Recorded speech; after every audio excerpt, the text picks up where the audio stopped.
22 de fevereiro, tema 19, Cátedra de São Pedro, festa. Pontos a meditar: 1. Sentido da festa. 2. São Pedro em Roma. 3. O amor e veneração pelo Romano Pontífice. Esta festa era celebrada já antes do século IV para recordar que Pedro estabeleceu a sua sede em Roma. Encontra-se nos calendários mais antigos sob o título de Natali Petri de Cátedra e com a indicação de que se celebrasse no dia 22 de fevereiro.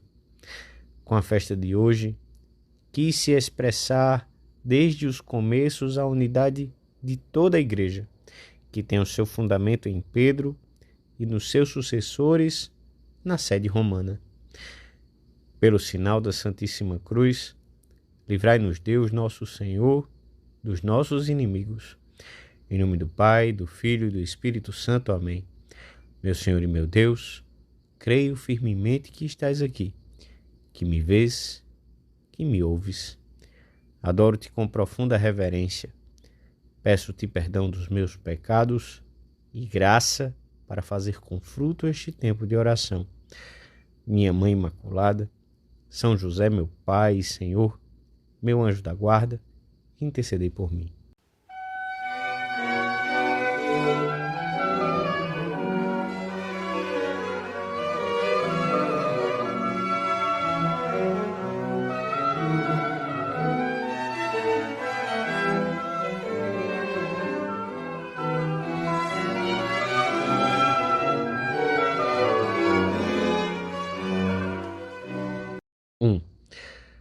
O Senhor disse a Simão Pedro: eu roguei por ti para que a tua fé não desfaleça, e tu, uma vez convertido, confirma os teus irmãos. O termo cátedra significa materialmente a cadeira em que se sentam os mestres, neste caso, os bispos. Mas já os santos padres utilizavam a expressão como símbolo da autoridade dos bispos, especialmente da sede de Pedro, isto é, de Roma. São Cipriano, no século III, dizia: confere-se o primado a Pedro para mostrar que a Igreja de Cristo é una e una a cátedra, quer dizer, o magistério e o governo. E para sublinhar ainda mais a unidade, acrescentava: Deus é uno, uno o Senhor, una a Igreja e una a cátedra fundada por Cristo. Como símbolo de que Pedro tinha estabelecido sua sede em Roma, o povo romano tinha grande apreço por uma verdadeira cadeira de madeira onde, conforme uma tradição imemorial, o princípio dos apóstolos se tinha sentado. São Damaso, no século IV, mandou colocá-la no batistério do Vaticano, construído por ele. Durante muitos séculos esteve bem visível e foi venerado pelos peregrinos de toda a cristandade que iam a Roma. Quando se construiu a atual Basílica de São Pedro, achou-se conveniente guardá-la como relíquia. Hoje pode-se ver no fundo da ábside, como imagem principal, a chamada Glória de Bernini, um grande relicário onde se conserva a cadeira do apóstolo, coberta de bronze e ouro. Sobre ela, o Espírito Santo irradia sua assistência. Entre as festas que se encontram nos calendários anteriores ao século IV, as primeiras da Igreja, conta-se a de hoje, com o título de Natali Petri de Cátedra, ou seja, o dia da instituição do pontificado de Pedro. Com esta festa, quis-se realçar o episcopado do Príncipe dos Apóstolos, o seu poder hierárquico e o seu magistério na urbe de Roma e em todo o orbe. Se bem que fosse um costume antigo comemorar a sagração dos bispos e o dia da tomada de posse das respectivas dioceses. Essas comemorações realizavam-se somente na própria diocese. Somente a de Pedro foi dado o nome de cátedra, e foi a única que se celebrou desde os primeiros séculos em toda a cristandade. Santo Agostinho, num sermão para a festa deste dia, comentava: a festividade que hoje celebramos recebeu dos nossos antepassados o nome de cátedra, com o que se recorda que foi entregue ao primeiro dos apóstolos a cátedra do episcopado. Para nós, a festa é mais uma ocasião de recordarmos a obediência e o amor que devemos àquele que faz as vezes de Cristo na terra.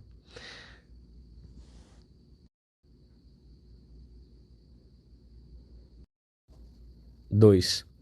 Sabemos pela tradição da Igreja que Pedro residiu durante algum tempo em Antioquia, a cidade onde os discípulos começaram a chamar-se cristãos.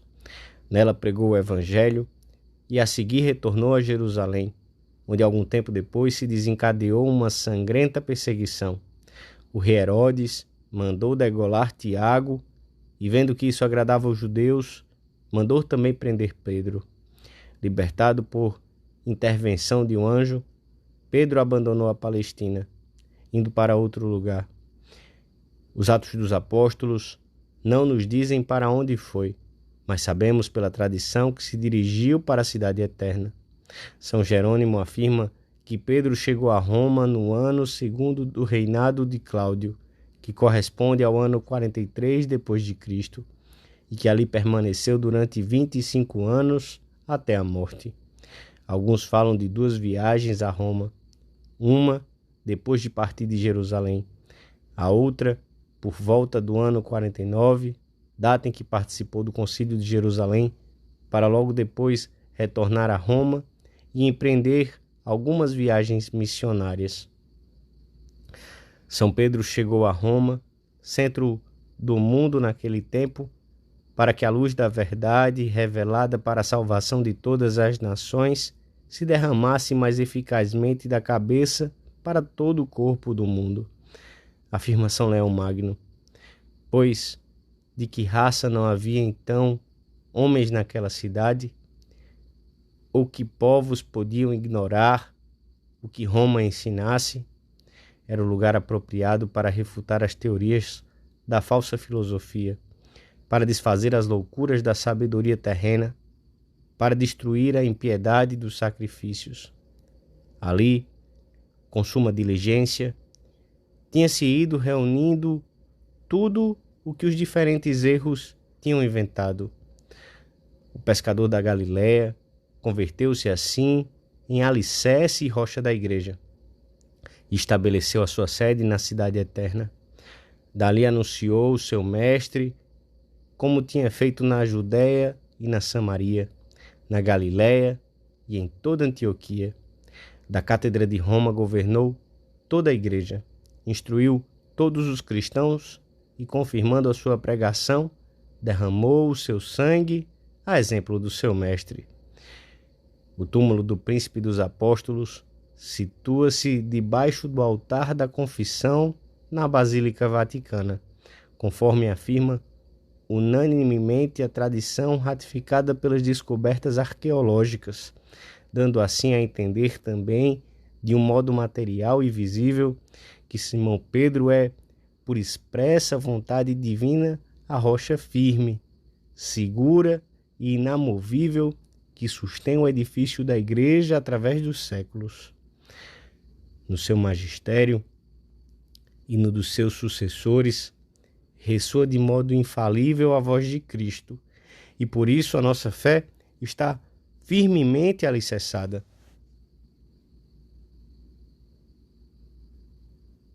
Três. O Evangelho da Missa traz-nos as palavras com que Jesus, em Cesareia de Filipe, promete a Pedro e aos seus sucessores o primado da Igreja. Tu és Pedro, e sobre esta pedra edificarei a minha Igreja, e as portas do inferno não prevalecerão contra ela. Eu te darei as chaves do reino dos céus, e tudo quanto ligares na terra será ligado nos céus, e e tudo quanto desligares na terra será desligado nos céus. E Santo Agostinho exclama: bendito seja Deus, que mandou exaltar o apóstolo Pedro sobre a igreja. É digno honrar este fundamento, por meio do qual é possível escalar o céu. De Roma, umas vezes pelos seus escritos, outras pessoalmente ou por enviados pessoais, Simão Pedro consola, repreende ou fortalece na fé os cristãos que se espalham já por todas as regiões do Império Romano. Na primeira leitura da missa, Pedro dirige-se com certa solenidade aos pastores de diversas igrejas locais da Ásia Menor, exortando-os a cuidar amorosamente daqueles que têm sob seus cuidados. Apacentai o rebanho de Deus, que vos foi confiado, não constrangidos, mas de bom grado, segundo Deus, nem por sorte do lucro, mas com prontidão de ânimo.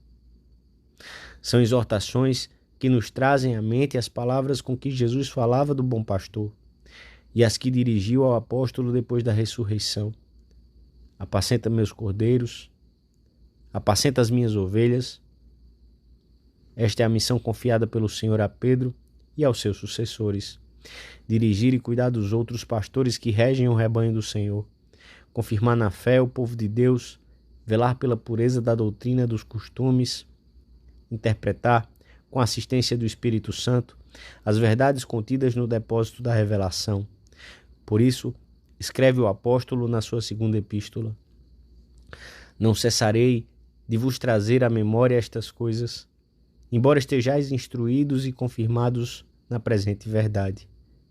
Pois tenho por dever, enquanto hábito nesta tenda, manter-vos despertos com as minhas exortações, considerando que em breve verei desarmada a minha tenda, segundo me manifestou nosso Senhor Jesus Cristo. E procurarei que, mesmo depois da minha partida, possais recordar-vos muitas vezes de todas estas coisas. A festa de hoje oferece-nos uma nova oportunidade de manifestarmos a nossa filial adesão aos ensinamentos do Santo Padre, ao seu magistério, e de examinarmos o interesse que pomos em conhecê-los e levá-los à prática. O amor ao Papa é sinal do nosso amor a Cristo, e este amor e veneração devem manifestar-se na petição diária pela sua pessoa e intenções. Dominus conservet eum, et viviscet eum, et beatum faciat eum in terra. Senhor, o conserve e o vivifique e o faça feliz na terra, e não permita que caia nas mãos dos seus inimigos. É um amor que deve exprimir-se com maior intensidade em determinados momentos, quando os ataques dos inimigos da Igreja se tornam mais duros, quando as normas morais que o Papa recorda ou precisa suscitam críticas e rebeldias no seio dos próprios católicos, quando por qualquer circunstância nos encontramos mais perto da sua pessoa. Católico, apostólico romano, gosto de que sejas muito romano e que tenhas desejos de fazer a tua romaria videre Petrum, para ver Pedro.